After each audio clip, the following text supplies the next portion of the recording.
Orthopaedic surgery जो ward आहे जी, doctor Akmal असांजा हेड ऑफ डिपार्टमेंट आहिनि. अच्छा माशाल्लाह. He is leading the department. वधीक तव्हांखे ॿुधाईंदा डिपार्टमेंट जे बारे में. डॉक्टर वरनफर जेके आहे जी उहे असांजा कंसल्टेंट आहिनि ऑर्थोपेडिक सर्जरी जा. जी. अस्सलाम वालेकुम. अस्सलाम वालेकुम. वालेकुम. सर बताइएगा. ये हम लोग का वार्ड है ऑर्थोपेडिक का. हाँ. ये हम लोग के 2 वार्ड्स में है. ये हमारा छोटा 14 बेडेड वार्ड है. इसके हम लोग के स्पिल ओवर पेशेंट्स आते हैं और जो थोड़े जो इन्फेक्टेड केसेस जो होते हैं या जो बहुत ही गंदे वुंड्स के साथ आते हैं तो उनको यहाँ रखा जाता है. दूसरा वार्ड ज़्यादा बड़ा वार्ड है. अच्छा. और टोटल 40 बेड्स हैं हम लोग के पास. ये 14 बेड्स हैं. रिमाइंडर बेड्स हम लोग के दूसरे बड़े वार्ड हैं. यहाँ पे थोड़े क्लीन केसेस हैं. सही सर, देखते भी हैं. यहाँ पे देखें डिफरेंट पेशेंट सही. आए हुए हैं. काफ़ी लंबी वेटिंग लिस्ट हम लोग की, क्योंकि हमारे पास जो मरीज आ रहे हैं पूरे सूबे से आ रहे हैं, बलूचिस्तान से भी आ रहे हैं. शिकायत होती है बारी डेट से आती है डिस्ट्रिक्ट से साइड. हमारे पास जो वो मरीज आते हैं पूरे सूबे से आते हैं, बलूचिस्तान से भी आते हैं. और बहुत सारे मरीज़ हमारे पास बहुत ही डिलेड प्रेजेंटेशन होती है कि दूसरे शहरों से आ रहे होते हैं. बहुत सारे मरीज़ जैसे भी डॉक्टर वफात से बात होगी वास्कुलर इंजरी यानी खून की शरीयान की इंजरी के साथ आते हैं, चाहे एक्सीडेंट में हो चाहे गोली लगी हो चाहे कुछ भी हो, तो वो मज़ीद कॉम्प्लिकेट होकर आते हैं. एक अच्छा एग्जांपल ये बच्चा है आज़ाद. ये आया था हमारे पास वास्कुलर इंजरी के साथ आया था. हम लोगों ने इसकी सर्जरी की थी. पहले एक जंगा लगाया था क्योंकि इसका ज़ख़म ख़राब था, उसकी हड्डी में इन्फेक्शन हो गया था. इसके जो यहाँ वाली पाँव की हड्डी के इतना तकरीबन इतना बड़ा टुकड़ा निकालना पड़ा था, इन्फेक्शन हो गया था. तो उसमें अभी भी एक्सरे देखेंगे इसमें इतना बड़ा टुकड़ा है ही नहीं. स्पेशल इसको जंगा लगाया हम लोग ने और इस पे इसको मूव करके इसकी नई हड्डी बनाएंगे, खींच के लाएंगे हम लोग आहिस्ते आहिस्ते. तो वन ऑफ द कॉम्प्लिकेटेड चीज़ें हैं तो यहाँ पे डील हो रही हैं. और उन्होंने बताया भी है कि ये दादू से आए हुए हैं. बिल्कुल, इतनी दूर से आए हुए हैं. तो ये जो डिस्टेंस इन्होंने कवर किया उसमें भी इनकी इंजरी में बहुत ज़्यादा इफेक्ट हुआ. वो सर जितना डिले होता है, जैसे जब हड्डी ज़ख्म होता है, जितना डिले होता है उतने ज़्यादा मसाइल हैं, इन्फेक्शन के चांसेस होते हैं. तो उनका अनफॉर्चुनेटली इन्फेक्शन हो चुका था जब आए थे, ऑलरेडी थोड़ा डिलेड केस थे, तो अब उनको डील किया जा रहा है. और ये अच्छी बात है, जैसे डॉक्टर साहब ने बताया कि everything is being done free of cost. उसमें मरीज़ के कुछ नहीं. जब एक एंटर होते हैं तो यहाँ पे पैसे वैसे का लेन देन ख़त्म हो जाता है.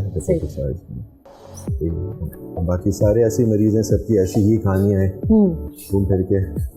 कोई ओपन फ्रैक्चर, कोई फ्रैक्चर, बाकी उस वार्ड में देखते हैं तो आएंगे फिर इसके हिसाब से. आई मुख्तलिफ किस्म के चोट फ्रैक्चर्स के साथ, डिसलोकेशन के साथ, जख्म के साथ कुछ की सर्जरी हुई भी है, कुछ लोग सर्जरी का वेट कर रहे हैं. उसके हिसाब से सिलसिला हमारा चल रहा होता है. अच्छा सर, वेट आप लोग उनको ही करवाते हैं जिनका मतलब वेट पॉसिबल होता है? क्योंकि जो कुछ लोग ऐसे इमरजेंसी में आते हैं, कुछ तो होता है कि जानलेवा इमरजेंसी होती है, कुछ होता है कि डिले करेंगे तो उनके हाथ पाँव को खतरा होता है, वो तो फिर हम लोग पहले ही करना पड़ता है. बाकी चीज़ें जो हैं जो अनफॉर्चुनेटली थोड़ा वेट करना पड़ता है क्योंकि वर्कलोड इतना जैसे थोड़ा सा, और अगर मुनासिब लॉजिस्टिक्स हो तो फिर ऑब्वियसली का वेटिंग टाइम कम हो जाएगा डेफिनेटली. लेकिन अभी हम लोग को अनफॉर्चुनेटली थोड़ा वेट करना पड़ता है. सारे जो ट्रेनिंग हैं या सब हमारे पास पोस्ट ग्रेजुएट FCPS पास हैं, तो बहुत कम यूनिट्स में होते हैं. तो यहाँ पे कैटेगरी सबको ही देखा जाता है. एक स्पेशल ट्रीटमेंट मिलती है, राइट? हाँ एग्जैक्टली. सारे पेशेंट AC में होते हैं, तकरीबन प्राइवेट वाला ही होता है. और जो क्वालिटी ऑफ इम्प्लांट्स जो हम लोग यूज़ कर रहे हैं वो वही यूज़ कर रहे हैं जो बाकी. बल्कि मेरे ख्याल से डॉक्टर साहब ये प्राइवेट से ज़्यादा है, क्योंकि प्राइवेट में इतनी मशीनरी नहीं है जितनी हमारे गवर्नमेंट सेक्टर्स में. प्राइवेट में नहीं है बिल्कुल. और प्राइवेट में जो ये कॉस्ट बहुत होता है, जैसे सिंपल पेशेंट का भी अगर रॉड भी डालेंगे आम जमाने में कह रहा हूँ तो वो भी आपका ठीक ठाक खर्चा हो जाता है. क्योंकि इम्प्लांट कॉस्ट ही तकरीबन 35-50 हज़ार से इम्प्लांट हो जाता है. तो हर चीज़ फ्री की होती है, जो ऑब्वियसली आजकल अफोर्डेबिलिटी के इशूज़ हैं. और ये एक और वजह था, बहुत सारे हमारे वाइट कॉलर लोग भी हमारे पास आते हैं क्योंकि अफोर्डेबिलिटी के इशू है.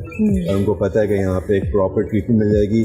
जो इम्प्लांट पुर्जे जो खान, लियाकत नेशनल बड़े प्राइवेट सेक्टर में यूज़ हो रहे हैं, हम लोग एग्जैक्टली वो यूज़ कर रहे हैं. Same vendor, same everything. तो क्वालिटी पे तो हम लोग कॉम्प्रोमाइज़ नहीं कर रहे हैं. इस वजह से तो रश बढ़ रहा है तो वेटिंग थोड़ी सी बढ़ जाती है, लेकिन ओवरऑल काम पूरा होता है. तो मेरे काफ़ी रिसर्च प्रोजेक्ट्स भी चल रहे हैं और हमारे पास जो हो रहा है रिजल्ट्स अच्छे ही आ रहे हैं. तो अच्छा सर, यहाँ पे बच्चों का, बड़ों का, दोनों का साथ नहीं है? इनका साथ है. अनफॉर्चुनेटली पीडियाट्रिक वार्ड हमारे पास है नहीं. अगर पीडियाट्रिक वार्ड अगर अवेलेबल होगा तो एक अलग से वो खुल जाएगा. लेकिन अभी हम लोग मिक्स मैच करके रखते हैं, ट्राई करके सेग्रीगेट करते हैं. बच्चों को ऑब्वियसली प्रेफरेंस मिलती है कि फैमिली ज़्यादा ہوتی ہے تو خواتین ضعیف لوگ ہوتے ہیں تو ہم لوگ کو یہ کلینکل اس کے حساب سے ہم لوگ کو کرنا پڑتا ہے، پرائرٹائز کرنا پڑتا ہے.